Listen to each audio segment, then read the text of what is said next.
we can start diving into the fault code readings.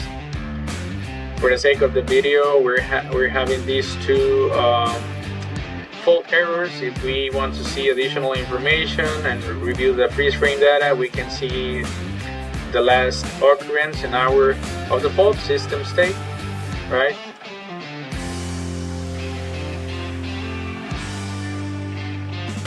We have system data, that CCU information stored in the cache memory, like the serial, software version, vehicle serial number, and the control unit serial number as well. We've got live measurements and monitoring. We can choose live data selection by picking up which of these categories are of my interest. We can try to see temperature and pressure sensors. Let's just pick it. We can press these system gauges so we can have a live display on real time. If we see this little bell, we're having an alert that we are having measurements out of range by the manufacturer's specifications.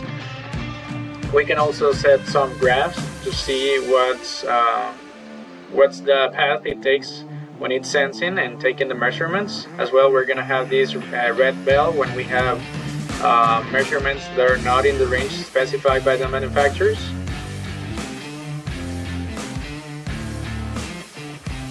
If we go to this tab, we can see the CY428, it's the implement tilt solenoid valve. We can see information about the component, location on the machine.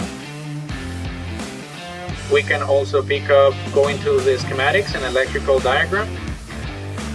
We're going to be able to see power supplies, pinouts, additional information, operational data. We're going to be seeing voltages, some resistance, tacking torques that are specified by the manufacturer, right? So we can see some of the locations right here.